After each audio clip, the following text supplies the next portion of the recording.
Happy July, CONFAB. Glad to have you all with us today.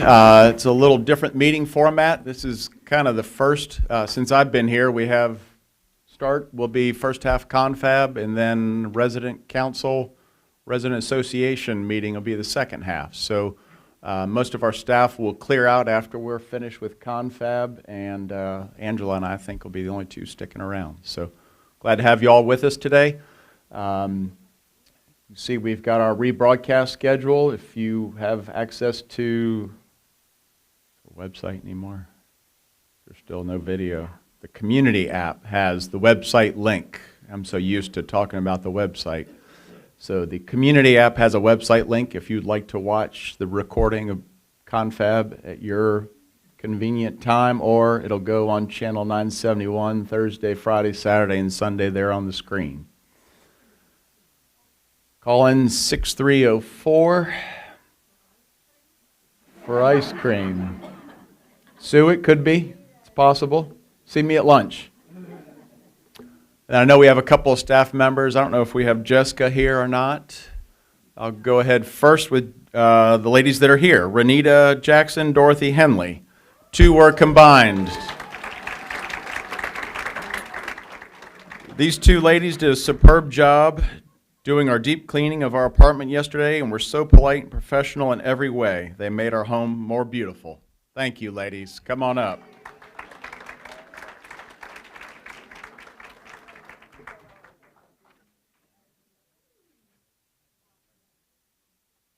You're not Dorothy. Nope, I'm not Dorothy. Thank you. Congratulations. Thank you. Ladies, I appreciate it. Thank you. very much. Bye-bye. Congratulations and thank you.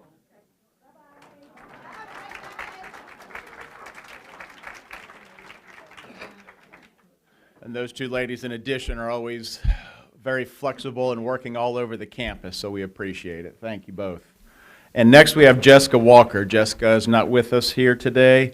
I wanted to take a moment to express our gratitude for Jessica, who takes her time to get to know her residents and demonstrates great care and diplomacy to work through special needs and wishes. Patients seem to feel her care and acceptance of them as individuals. Congratulations, Jessica Walker.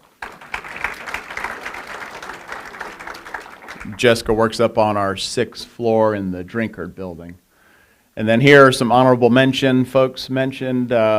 We appreciate you submitting names. You have James, Maurice, Tracy, Tim, Alex, Dale, April, Renee, Cheryl, Rick, Dana, Petra, Kevin, Nancy, and Fiona. Thank you and congratulations to all for being mentioned.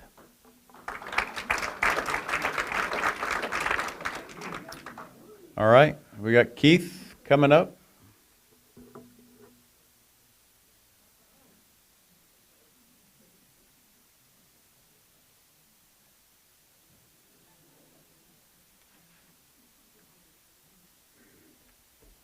Good morning, everyone.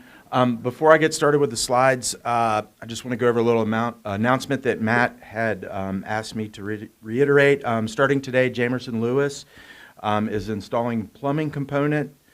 That's part of the kitchen renovation, which means the Riverside service entrance will be inaccessible during certain times.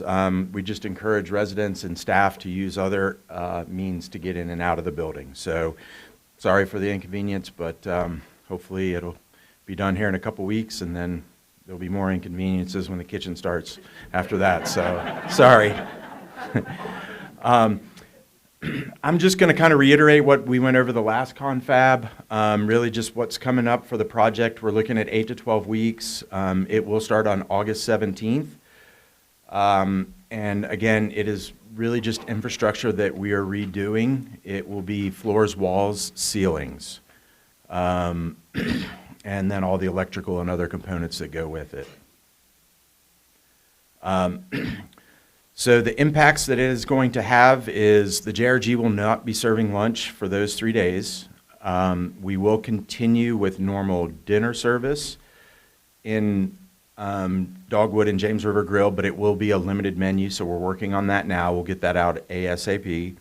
And then we'll continue with social hour dinners and trivia nights as well. Grab and go items, again, we'll try to do a couple scale that back a little bit just because of the storage and things that we have, and then everything will go to disposable ware. So we'll have disposable plates along with the disposable containers, and then have a couple different disposable silverware options as well. Catering, again, will be one of the major areas that's affected. We got to go before I turn into a pumpkin. So, but no, so the catering will be another major area. It will, we have to shut it down except for memorial services. And again, sorry for all the inconveniences, but I think it will be great for us to finally get this updated. I know it's the original kitchen that's 45 years old, I do believe, so it needs a little updating. So I think that's all I have. Thank you. Have a great day. Or, sorry, does anybody have any questions?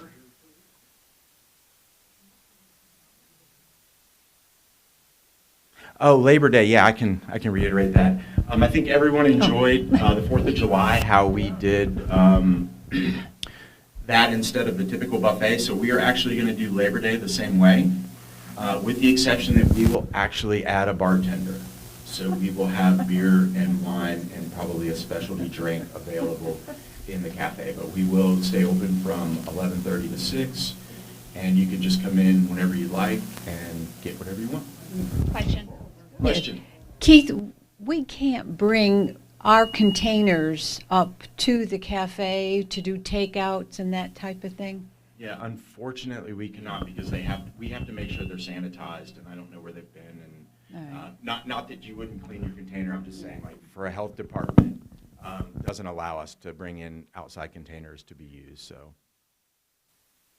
but yeah, we will have green boxes. I have some more ordered, so we should have plenty of those as well. And again, the disposables as well. So, all right, thanks a lot. Have a great day.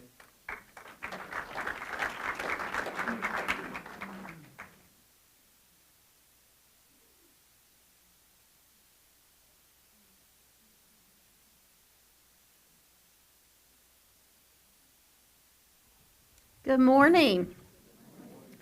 I'm just going to zip through this real quick. For our upcoming month of August, we will, of course, have our documentary and movies on varied dates. We have a watercolor painting class with Linda Murphy, a lecture from conquistadors to community, a brief examination of the Spanish legacy in Virginia with Paco Pinto Torres. Perry Payne Milner will be here in concert. We have the summer party featuring the Caravan Band. We have an artist talk, demonstration, and reception with Julie Seawald. We have a WC History lecture series, Lynchburg at War with Greg Starbuck, and that will be here on campus. Mary Kay Cosmetics sale. And the social hour is canceled in August because we have our summer party, and social hour would be that Friday, so we have canceled social hour. Some trips in August are the grocery store shopping, every Friday. Shopping at River Ridge Mall, Target, and Kohl's. Voting, we have dinner bunch to the Colonial Restaurant. Seven Hills Chamber Music Festival has 4 separate performances. And lunch at Blue Mountain Barrel House and Saunders Orchard for peaches, nectarines, pears, and apples. And the trip to the Academy for the documentary, Lynchburg at War, The Home Front, has been rescheduled for April. It was listed in our August newsletter, and the August newsletter had already gone to print when I got the information that it had been postponed until April. So our tickets at the Academy will automatically transfer to April. So that's all I have, and everybody have a great day. Thank you.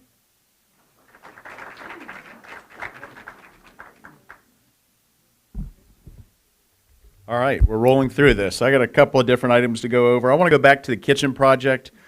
So you have 30 days of pre-work that just started Monday. The area down by the wellness center is closed, but also the outdoor area, the service entrance by Riverside, we should start seeing some jackhammering out there. There's going to be a grease trap installed out there. So after the 30 days of kind of getting ready, getting everything laid out, we then start sometime the end of August where we'll have 60 days, hopefully, of this project being worked on in the kitchen, where Keith said you'll hear more from us of what will be closed down during that time. But that main kitchen should have a 60-day close down.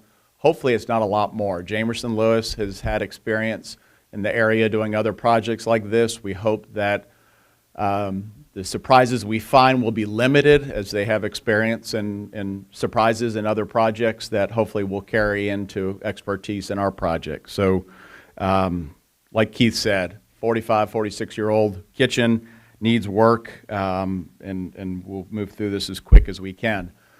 Because that's not enough, we want to do more here. So the 6th floor rehab, we've talked for a while. That area is one of the last areas that we have not updated in probably about 10 years or more.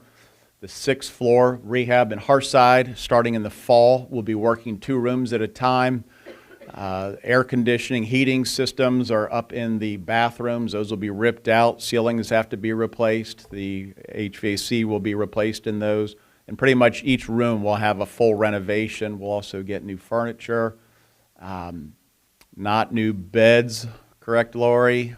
But most of the other furniture will be replaced. Hallways will be redone. Nursing station will also be redone. So that's something that's going to take a little longer, because we're going to keep that area open and try to work around the people that are there. I think when we did this about 10 or 12 years ago, we shut half the floor down up there and just did all this work. But hopefully we'll try to minimize this as much as possible. So that's in the fall. We don't have a hard date yet. We've got the HVAC equipment ordered here, and hopefully when we know more, we'll share that with you. Speaking of healthcare in different places, you talk about that Hearthside building, and it's one of the more difficult buildings, very narrow building. But we had some conversations with our architects from Roanoke, SFCS, last week or the week before, and just talking again about the 10 acres, what we can do with the 10 acres. Could we build more independent living, what that would look like? How would some of our services in the future move around here, and what could things look like? One of the ideas is, is that assisted living Hearthside building long for this world? Will it be around in 10, 20 years, and where could assisted living be relocated to? So we had this 3D map where we were able to move a lot of the buildings like little blocks playing in a kid's game, and move them across campus and kind of see what things could look like. So I don't have information to share with you today, but as this process goes on, we will share more. We had a couple of residents in the meeting, and we try to keep involvement with residents with this meeting and process as we go forward. So work on that.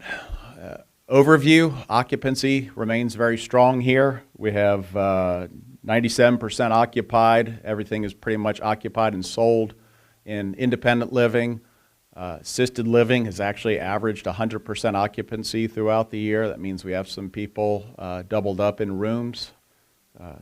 Most of those are spouses, yeah. And then in healthcare, we are about, I appreciate y'all laughing, thank you. We have about 95% occupancy in healthcare. And as some of you know, we keep some rooms open for things that you may have happen that go bump in the night, but we also have outside admissions, a lot of people coming and going, and that's stayed at about 95%. So all good. With good occupancy has come good financials. Paul Shelton, our CFO, will have a meeting September 10th. We just set that date up, and you'll see more information coming out, but he'll share financials again, and he'll be here to talk about the budget, I guess, at the end of August. To date, we have spent $3.4 million in capital expenditures across the campus, so that's starting October 1 through this month, spent $3.4 million, and probably by the end of the year, the end of the fiscal year, September 30th, we get close to spending about $4 million in reinvesting in the community. A weird year in some ways. We've had 3 different refundable entry fees that we've had to pay back, as people had a refundable entry fee, and when they passed away, 3 different people. So there's over $1.5 million that we've had to pay back in refundable entry fees. If you're sitting there wondering if you should have done a refundable entry fee, the financial advisor, which I am not, would still tell you, keep your money, it would do better in the stock market, which has in the last couple of years. Now, will that hold up next year? We don't know. We don't have a lot of people that have refundable entry fees here, and it's just a weird year that we've had 3 large ones hit all within about 6 months of one another.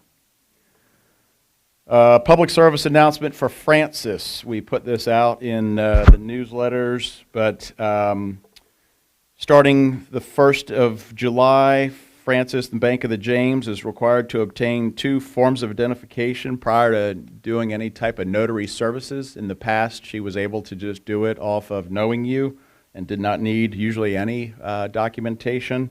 There's a new law now, effective 7/1, that applies to everyone, including Bank of the James customers. So we tried to put that out. Just if you need to go see Francis for some notary work, please make sure you have 2 acceptable forms of ID, and she can help you with that. I'd assume it's a driver's license and passport and a couple other things. Moving on. So resident council last month, there were some complaints about deer on our campus. So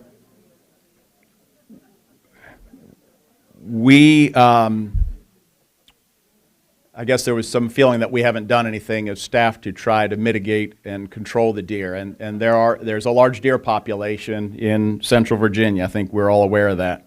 So we had conversations last year with the game warden for the city and talked a little bit about the issue. And I guess we maybe didn't bring it back to resident council, but we discussed it in building and grounds. The solution last year were bow hunters, bringing bow hunters to help cull the deer population. While you think that's a great idea, we have an insurance broker who doesn't like the idea of arrows around. And this isn't the part I'm trying to be funny on, but anyway. So the insurance broker doesn't like the idea of us doing that. I don't think.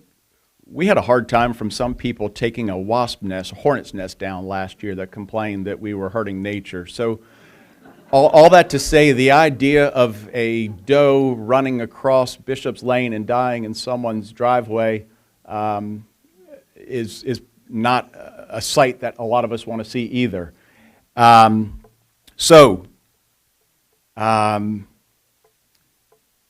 While the game warden believes hunting the property would lessen the deer population, he does not believe it would eliminate it, as we have 2 large areas beside us, both 160 acres for VES and for humankind.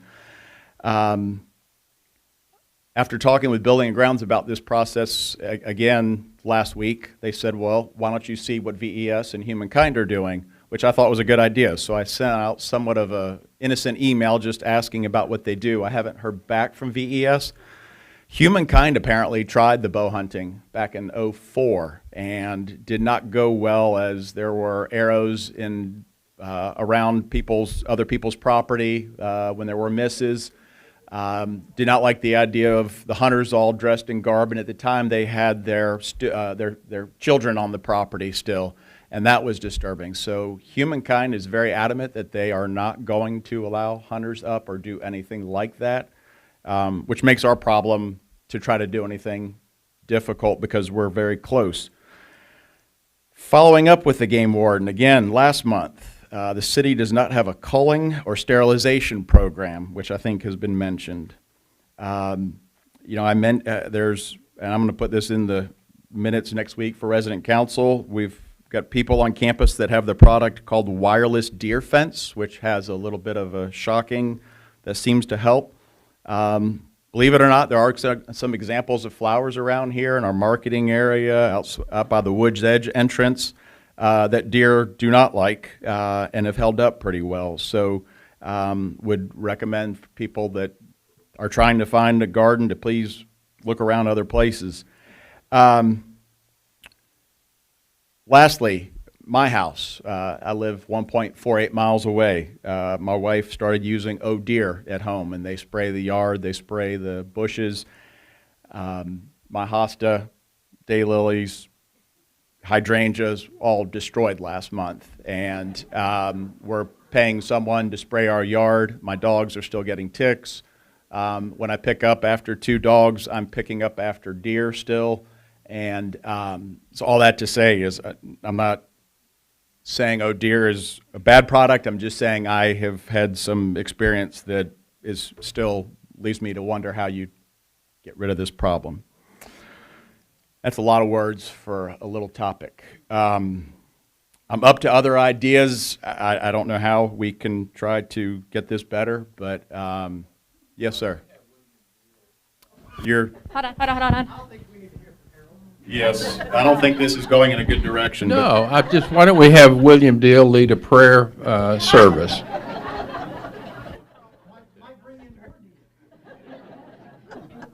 Thank you. Anyway, moving on. We did treat for ticks last month around the cottages, around the common areas, and I've heard from some that has helped. I've heard from others that we're still getting ticks on our dogs, so hearing good and bad on both. Like I said, a lot of words for a couple of topics. Questions of anything I've talked about?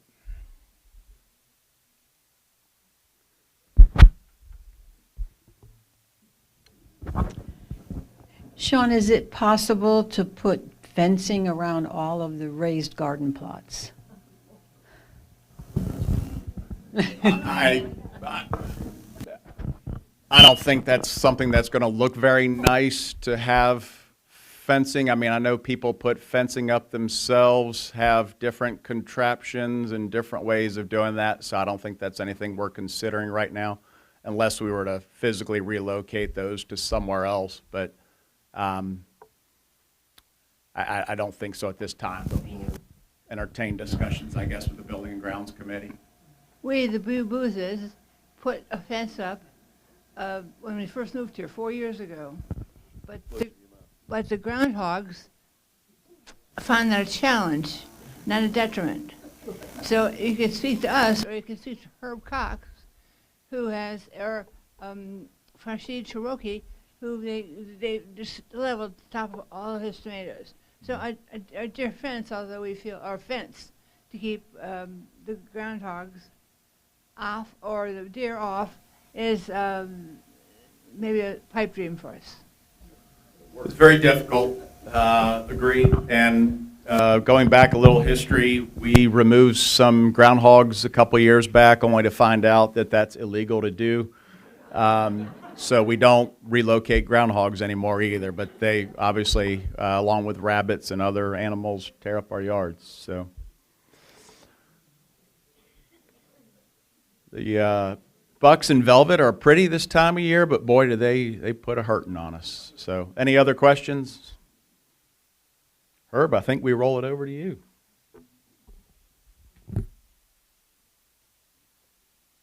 Thank you, Sean. Get sure I'm in the mic properly. I just had cataract surgery, and I'm dealing with trying to read something, and you may see the glasses come and go. But I'd like to officially call the meeting of the Residents Association to order. And I also want to thank you all for coming. This is a good turnout. The purpose of the association is to give all residents a voice in the affairs and governance of Westminster Canterbury. It approves the bylaws and amendments and elects representatives to the Residents' Council, its governing body.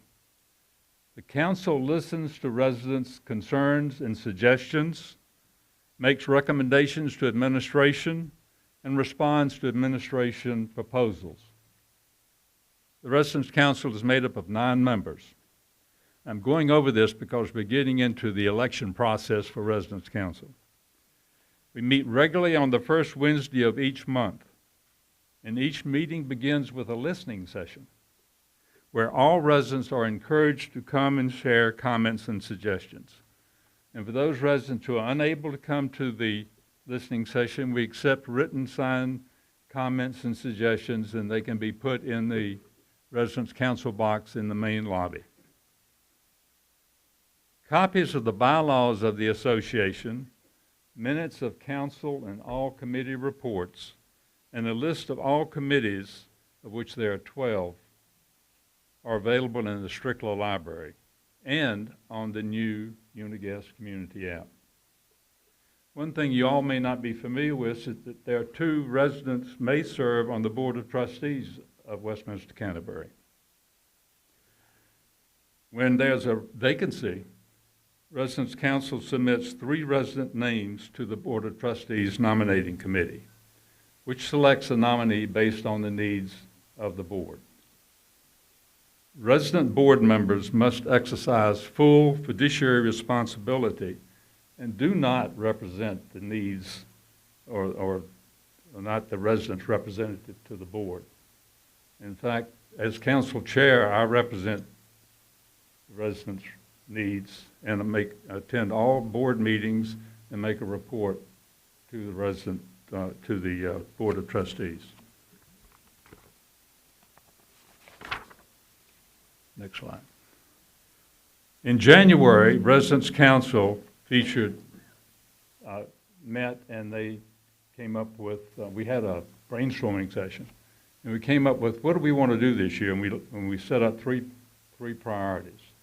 The number 1 priority was to improve communications, and as a result of that, we have had articles in 8+ weekly calendars. We've been in every resident monthly update, and we also have a prominent position on CONFAB. We've been in each of the CONFABs this year. Residents have offered suggestions at every listening session, which is every meeting we've had during this past year. We also said we wanted to look at updating technology. And the first thing we did in that regard was we helped in the implementation of the new community app with both the training and implementation of that. We are currently looking at, and this came from a listening session request from a resident, we're looking at the capability of having a wrist-mounted fob instead of the current pendant fob. And we hope to have some progress on that in the fall. Speaking of the fall, we understand that they're coming out with one that will detect the fall, which would be another added benefit. Parking, as you might imagine, is a priority. And we're working on it. We have met with Jeff Harmon, who is the supervisor of security, and he is responsible for enforcing the parking regulations here. And his primary method of enforcement is education and communication. And we're trying to piggyback on that by having articles again in the weekly calendar and the resident update. And we will continue to work with Jeff going forward. Before I move on to the next section where I'm going to have 6 of our committees make a brief presentation to you, are there any questions on what I've said so far? Okay, I'd like to introduce Laurie Hoffman, who is chair of our Spiritual Life Committee.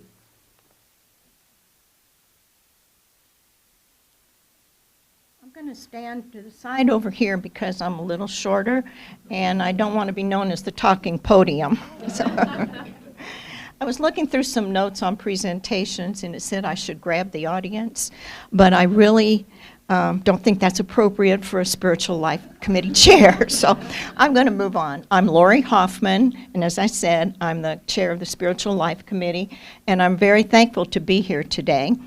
The Spiritual Life Committee consists of 4 teams that work closely with our chaplain and to coordinate all religious activities for the Westminster Canterbury community, the entire community. But due to time limitations, as you can see, this slide that we're showing just presents the worship team. I have a handout that will be available after our meeting for that outlines all of the teams that are involved with the Spiritual Life Committee, because we do a lot of good work. The worship team supports our chaplain to prepare for chapel services. And this is what it takes to pull off church. We have friendly and helpful greeters, scripture readers, floral arrangers, and our altar guild ladies who handle everything else relating to church, such as communion preparation, mezzanine service preparation, and maintaining our altar dressings and altar linens. And it is our goal to provide a warm and welcoming, prayerful environment. On this slide, you will see that we've been blessed with a number of volunteers for each category, with the exception of the floral arrangers. And currently we have 2 volunteers, but in August, beginning in August, we're only going to have 1 for a while. Jenny Green prepared our floral arrangements every week with flowers provided by Rachel Shenigo, and they did a stellar job. The next slide here just reflects a few of the beautiful arrangements Jenny made for our services, and it was her ministry and labor of love, and it was Rachel's as well. God has called them both home within the past couple of months, and we miss them very much. I would like to take a moment to thank Barbara Rogers and Cremora Ayers for stepping up to provide floral arrangements for our services each week. I'm here this morning to appeal for your help. We have some very talented residents here, and I'm looking for a few who would be willing to volunteer to make floral arrangements for our altars. My goal is to have 4 or 5 residents who would be responsible for providing an arrangement one Sunday a month. We have a small budget to cover the flowers, and I can explain all the details for anyone who is interested after this meeting. This is the most understaffed part of our team, so I pray that you will give my appeal serious consideration. Thank you for your time. As I stated earlier, I have handouts providing more details about the teams, and I will be available to discuss it after the meeting. Are there any questions? No questions? Okay.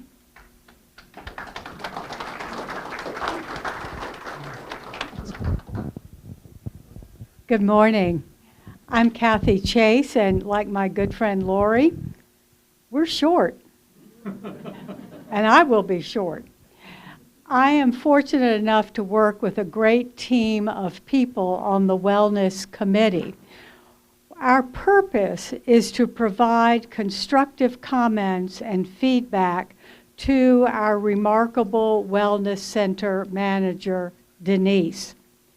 We also are here to foster and encourage overall well-being through a variety of programs created by Denise, her staff, co-workers here at WC, and all of her community contacts.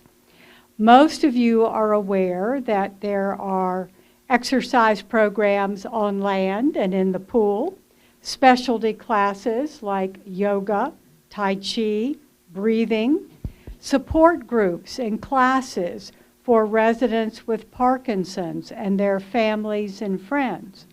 You may have seen the recent notice about any interest in people who have diabetes who would like a support group, a way to meet, talk about how they're managing nutrition, exercise, etc., so that they can live as well as possible. There are lots of pickleball players here, and walkers, and bike riders. There's even crafts as a part of this ongoing program of well-being. One of the things that is a great plus for us is as you look at these people who serve on this committee, is they actually represent not only all of you, but they represent a wide range of interests. Some are devoted to the pool. Others are always on the pickleball court. Others are in every class possible. My point is that they see and hear and participate. So they have a real sense of what's working what's not working. And that is one of our big successes. This group is so diverse. Another success, we have had the addition of a stretching class. Some of us call it torture, but the next day we all feel 100% better. And a refit class, which is exercise and music. We also have a lot of our wellness committee members now assisting Denise, helping with some of her big programs like the Alzheimer's Walk, Music in the Air, Health Fair, Cancer Awareness Month. We do some of the prep work now, so she's not always cutting and doing bulletin boards and trying to staff 3 tables at one time. So we have had a lot of success this year. We have a lot of ears and eyes, and you can see that we also include a Canterbury Club member on our committee. Now, we do have a challenge. The communication has been fantastic. This group of people submit to me and to Denise every other month what they see and hear themselves and from all of you about needs for wellness. But occasionally, something doesn't get reported. Let me give you an example. Recently, in the women's locker room off the pool, there was a towel dispenser that apparently ran amok. It either produced towels endlessly or, hi, I'm sitting here, no, I'm not going to come out of the machine. But the more important difficulty was there was a stool or a bench in the shower that was loose. No one reported that. One of the team members noticed it, immediately contacted me. It went out right away to Denise and everybody else in the list of, here's some things we have got to address. The minute Denise saw that, she called environmental and maintenance.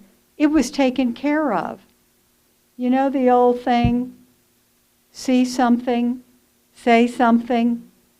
We cannot depend on, oh, the next person will call. So sometimes communication is a minor issue. Paper towel dispenser, we can figure that one out. But a bench or a seat that could hurt somebody, so that's our challenge. So I would invite you after the meeting, if you want to serve on this committee.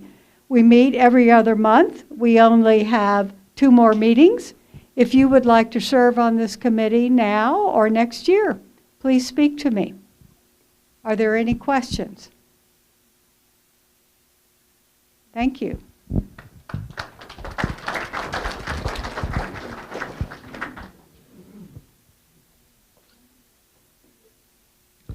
So do you remember the movie 3 Faces of Eve? Well, I'm Nancy Young, and the first face I'm putting on is Pat Douglas. And I love Trash and Treasure, and I hope you come to love it also. Pat is away with family on vacation, and we have a video where you can actually see Pat Douglas.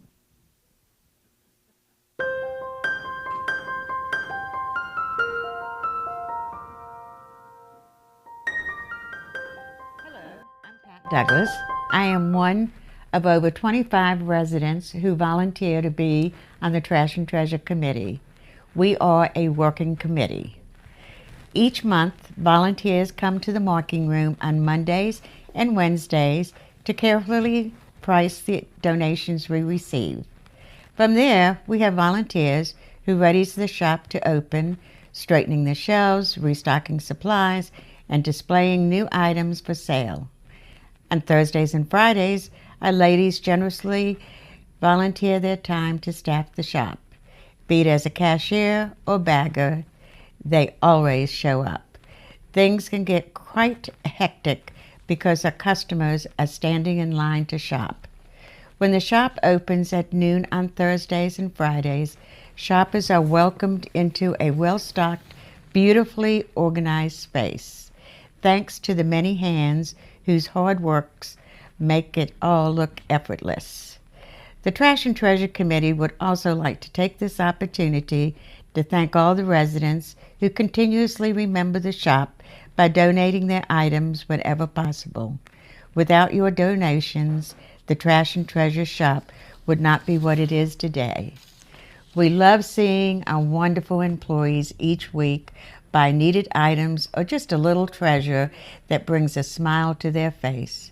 We make sure our prices are affordable, and their appreciation makes our efforts truly rewarding. Thanks to the dedication of the entire community and their support of the shop, we are able to donate to the Fellowship Fund, ensuring that all of us here at Westminster, we can always call it home.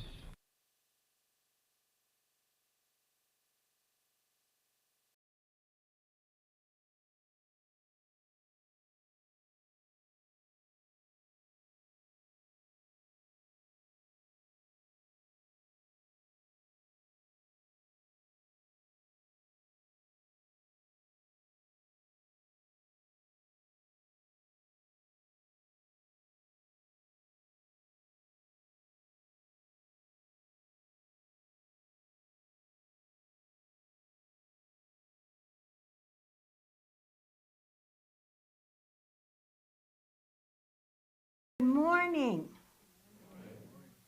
This is Finley and Barbara Baker from the Pet Committee. And the Pet Committee assists the administration and staff in matters related to dogs and cats belonging to residents of independent living. Benny, he'll be fine. I got him. One of our big ways we try to assist is by keeping our exquisite new carpet clean. I'm sure you have seen our happy pet reminder pictures in the elevator. And I'll just hold up. Well, I didn't expect this thing to be here, but anyway, we're okay. You can share. And Scout, and a few others, but we won't go into. Our pet owners are reminded to do their jobs and others to see how we're trying to help everybody. We have no control over white wine, red wine, or other people's stains. However,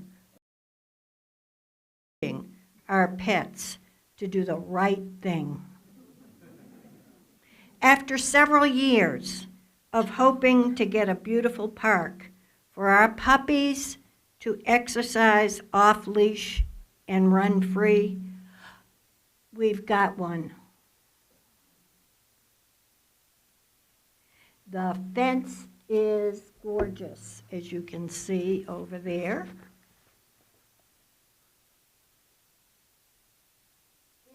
Like a park just outside of Paris.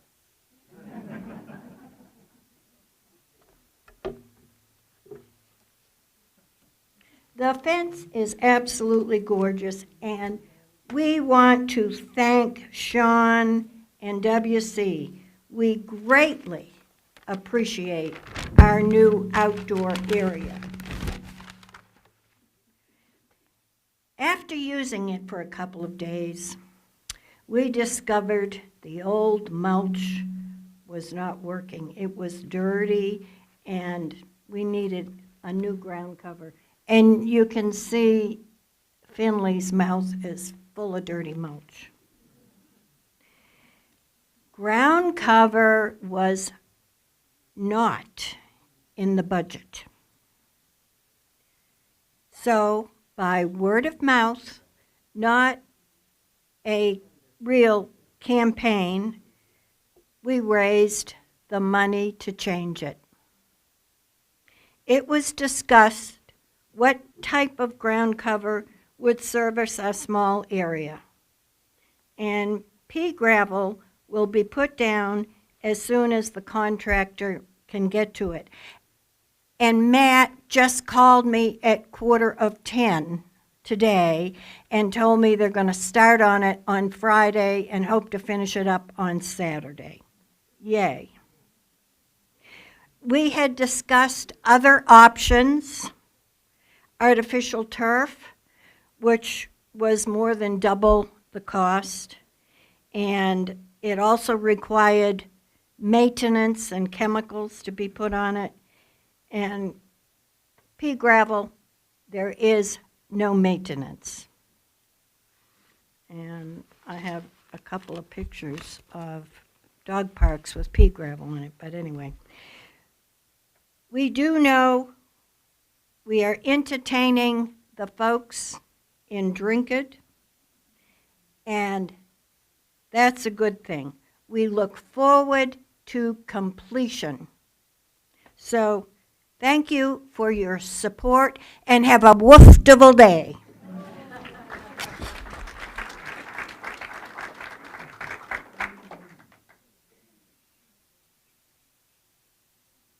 Any questions? Okay.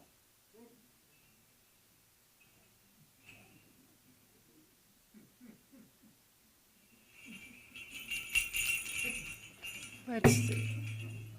I'm Shannon Light, and this is to remind you that soon there will be Christmas elves performing at CONFAB in August. And so we will welcome them, and we hope that you remember that fondly. I know that I do. Okay. Let's see. Do I have this in the right place? Is this working? Okay. This committee coordinates resident and staff activities associated with producing the annual gift that is given to all full and part-time staff and employees. This is the one time of year when residents can give gifts to staff, since tipping our employees is not permitted. It is our annual thank you to the literally hundreds of employees who continue to make and keep Westminster Canterbury a welcoming, comfortable, and safe place to live. We couldn't do it without them. And this is one way that we can all participate in that. The committee brings the things together between the residents who provide all of the funds for this, and the staff, which is endlessly helpful about how we make this all happen. Much of the work that the committee does is behind the scenes. We certainly can't do without what the staff here provides. And the committee can't thank all of you who contribute last year and on an ongoing basis for your support along the way. Let's see. On the lower right-hand side of the screen, you can see the groups of Westminster Canterbury team members that make this process work. There's accounting, activities, the administration, development, human resources, marketing, purchasing, Westminster at Home, and let's not leave out Bank of the James, because they're important to this process too. Confidentiality is a key consideration in this committee's work for both contributors and for employees. That's also a very major reason why the committee is small. We have determined over a period of time, we think that if we only have a small group of people working on this, then your confidentiality in your donation and what the employees get, that's nobody's going to be talking about it because nobody knows. And we want to keep it that way because we found that that's very important to people. Among the people that work on this on a regular basis, helping with the coordinate behind-the-scenes work in addition to me or Margaret Mundy, Ann Robinson, Sandy Ramore, Judy Schultz, musical elves, and others.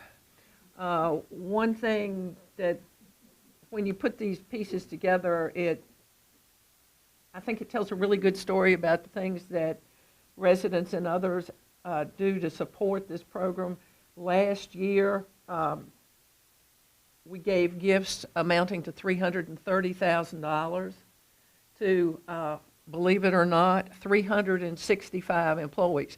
That is a lot of people to get gifts. And your support is what makes that happen. Also, just as an aside, although a small thing for the committee to do, is put together thank you messages that go to all the people who contribute. And people who contribute includes not only Westminster Canterbury residents in all of the flavors of Westminster Canterbury, but also to their families, friends, Azalea members, Canterbury Club members, responsible parties, and others.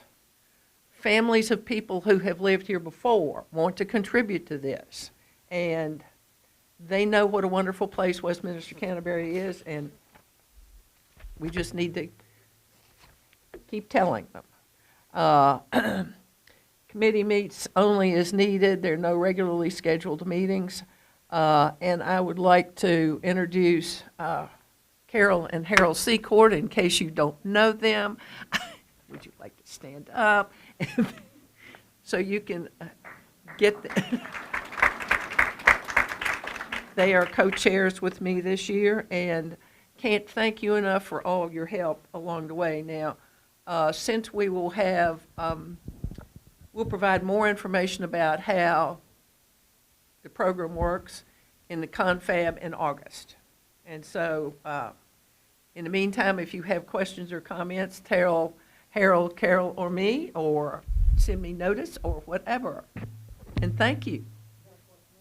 Yeah? Just a statement to remind people that they can give monthly. Yes. Through accounting. They just have to fill out That's a form. right. That is a big part of that supports about 40% of what we gave last year. So that means that there's a lot of people that we will hope will be moved to make a contribution in addition to that. But if you haven't signed up for the, as Stevie points out, what can be done through accounting, please do. I'd just like to second that. Marion and I have been here for 4.5 years, and we started doing that right away. And it's so easy. And the other component of that is just how much do you give? And so just like when you go on a cruise, if we have cruisers here, there's a recommendation that your tip is so much per day, per steward, per waiter, or whatever. I mean, we look at like maybe $2.50, $3 a person a day. Yes. And that comes out to a decent amount from one couple. And I think that if people have that guideline, it helps them in deciding. But I need to point out, and something we always try to say is, that is a recommended amount that came from Residents' Council several years ago, but we can't tell what works with your budget. And nobody can but you. You have to be the people that figure it out on an individual basis, works with what you've got. And we hope for what Bill has talked about, but that may not work for you, and that's perfectly all right. And you may contribute in other ways that are not money. And so keep it up. It is a wonderful community. Thank you.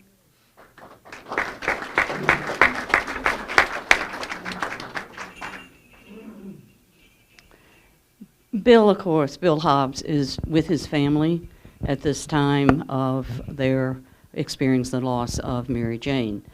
And so I'm pretty sure that if Bill was here, he would want you to first know that he is 500% enthusiastic about chairing this committee. It has been a committee that has been reformatted slightly, and there is an important word in the purpose in terms of how it was reformatted, and that is the word liaison. That this committee sets itself to be a liaison for residents with the Resident Life and Wellness Department. Next slide. The committee focuses on two things, education and encourages. Wants to educate, and Bill has already, you've heard him speak about this form. This is one way that the committee has been trying to both educate and encourage you to make sure you have this document and that you can answer all of those questions, yes. Also, an area of where the committee has been working as a liaison was back when the transition series was taking place, and the committee worked very hard on letting all of us know that this was an important series to attend, and the Resident Life and Wellness Department reported that attendance for every one of those sessions doubled. Now, Bill also wanted some audience participation in this meeting. You've just been sitting here listening. So the next slide, he wants to know, he wants you to raise your hand if you are at all interested in having CPR training. So, Bill's question, I'm just giving you a model here. I'm not interested. Is anyone interested in having CPR training? Raise that hand high. I see 1, 2, oh, hold them. 1, 2, 3, 4, 5, 6, 7, 8, 9, 10, 11. I see about 20 hands. Is that a good guess, Sean?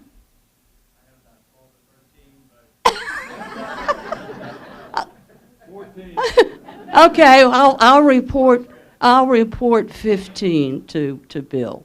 No, I couldn't answer questions. If you have questions, see Bill after sometime next week, and I'm sure he can answer your questions.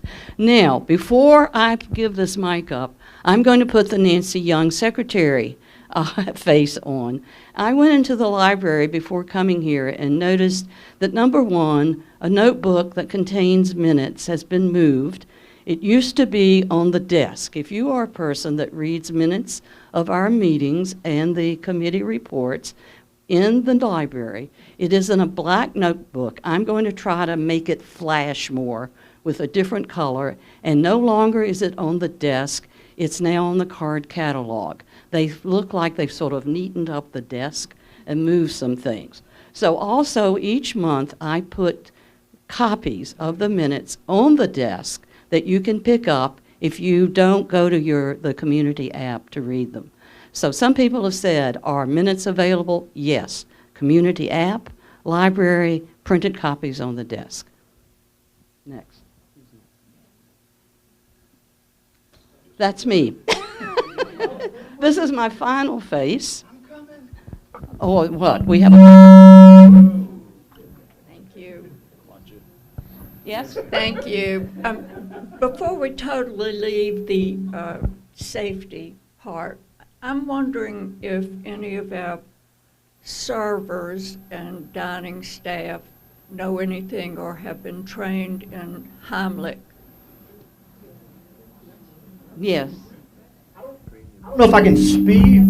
I'll just go back over here. I know that I'm not the appropriate representative for this, but I do know that all of our healthcare staff for sure get CPR training, which includes Heimlich, and I believe it is also made available to others as well. But I think I know that I'm not the appropriate person to answer that question. I know that that is available. I don't know to what extent. Sean may be able to answer that better than I can. My answer is about as good as yours. We will find out. I believe there are some supervisors and people that have Heimlich maneuver training. I'm not sure about CPR, but our staff are just right next door to do CPR, and all of our nursing staff are trained. So I believe some Heimlich are trained in the department.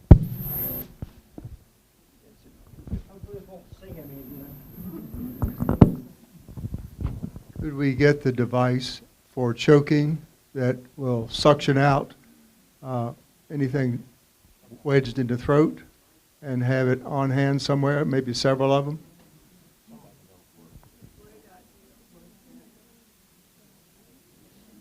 We'll take that to the listening session. We'll look at that. I'm not sure of, I'm not familiar with the, turn that on?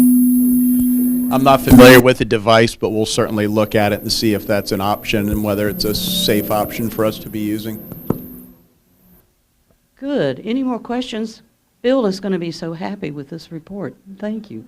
I just wanted to then also just say, here are the 12 committees, and in the fall, in October, you will each receive a form that lists from me, that lists all of the committees. It gives a description of the committee. It gives the chair of the committee. It gives the phone number of the committee. And it is a form for you to let us know which committee you would like to be on next year. Any questions? I think I'm through with my 3 faces.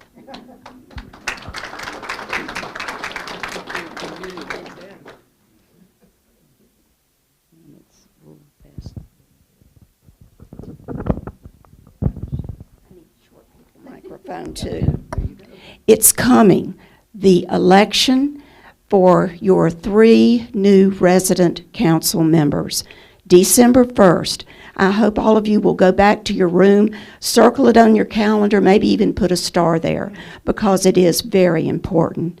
And even though it seems like it's a good ways away, it will be here before we know it. But even July, right now, is a good time to be looking around to think who would be good to serve on your resident council. Just recently, I was talking with someone, and I said, hey, I think you would be great on resident council. Why don't you run for that? Well, he kind of looked at me a little bit and didn't really commit, but I'm on it. I'm going to be encouraging him, and I hope you will do the same thing. Encourage residents to run. September is when we will start putting out a lot of information about that upcoming election. It will be in your newsletter, it will be in your weekly. So please do read that. It's important because we don't want you to miss out on any of the deadlines or important events concerning that. Then in October, you and I have a big job, all of us. That's when we collect the nominations. We turn in those application forms. The forms will be available to you. They're very short, very simple, but the most important thing is that all nominees sign off on that, that they will commit to serving their 3-year term. After all the nominations are collected, they go to a committee on the resident council. At that point, we carefully and thoughtfully consider each nominee so that we can pick 6 to be on your ballot. Then after that, November comes. When you go into on the bridge, you will see a display that has all of the 6 candidates, their photos, their bios, a write-up about them. Last year, I remember hearing some people say, well, I'm not going to vote. I don't know these people. But here's your chance to learn to know these people. Read those write-ups and bios that you see out there. Each time you go to the cafe, just pick one and read it. Think about it. Then in November, 2 weeks before that December election, we will have the, we will publicize those on the bridge, and you will see them there. December 1st comes, that is election day, and it's also the end of the year resident association meeting. After the brief meeting, we will go from the Commons to the bridge to cast the ballots. Some people have said, oh no, well I've got a December 1st doctor's appointment, I won't be here. Those polls are open till 3 o'clock. Somebody might say, well, I'm going to be gone the whole day. There's a procedure for an absentee ballot, which we will tell you about later. So let's all vote. We all should vote. And I'll see you at the polls.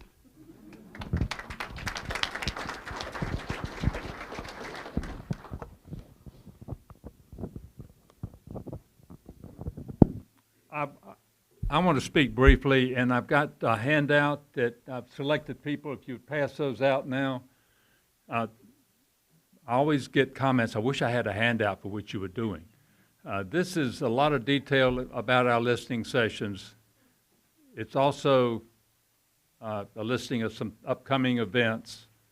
And on the back of this form, you will see a listing of all the committees and the committee chairs, as well as those members of the Residents' Council. I just wanted to touch on a couple of things, and the more detail that you have is coming to you, but the trivia night participation, I think many of you remember how you would have to get up early on, once a month, get up very early. Some of you had difficulty doing that, and by the time you got to the sign-up table, all the tables had been taken. So we thought that that was not the best way of doing things. We put a committee together, and they came up with a new operating procedure, and I think it's been going very well. It's been in effect about 5 months now. It's also allowed people who've never played trivia here an opportunity to play trivia. They're singles. You don't have to be on a team. You can be selected. You can take all the singles and make a team out of that. The parking we talked about earlier. I'm sure you've all seen the new parking signs, new resident-only parking signs that are on the Upper Creekside lot. They're in red, and the story I'm getting and what I have seen, it has been very effective. I see more lots, more spaces available. They're not being taken by visitors here. Plate warmers. There was always a concern about maybe the food is not warm enough. And you've seen some of this stuff, but all of this has come out of listening session, listening to resident concerns. Everybody is saying we need to listen. So that's what and I just also heard something today that will probably be coming up. We have a council meeting next Wednesday, resident council meeting. And one of the items is going to be choking hazards and what we can do as far as making sure that we have people properly trained to handle that. Okay, that sort of ends what I wanted to say. You'll have that brochure to look at. The next slide has to deal with what's ahead of us. And this is also on the handout. The very first thing that's going to happen after the Residents' Council meeting on Wednesday, August the 5th, that takes place in the morning, but in the afternoon there'll be a new resident reception, a wine and cheese reception. And we have something in the neighborhood of 15 to 16, 17 new residents. So I want you to all plan on coming to that, enjoying a little wine and cheese, and meeting new residents. The survey that Nancy's talked about is coming up. This is a survey of your interest in being on a committee. And we want to get that closed out and all those names to the committee chairs in November. So that'll be happening in September, or excuse me, first 2 weeks in October. Then the membership nominations, I won't go over that again. The big thing that really wasn't talked about on there is the Residents Variety Show. That's coming back.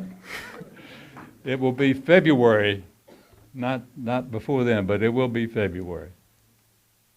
We have a date, February 2nd.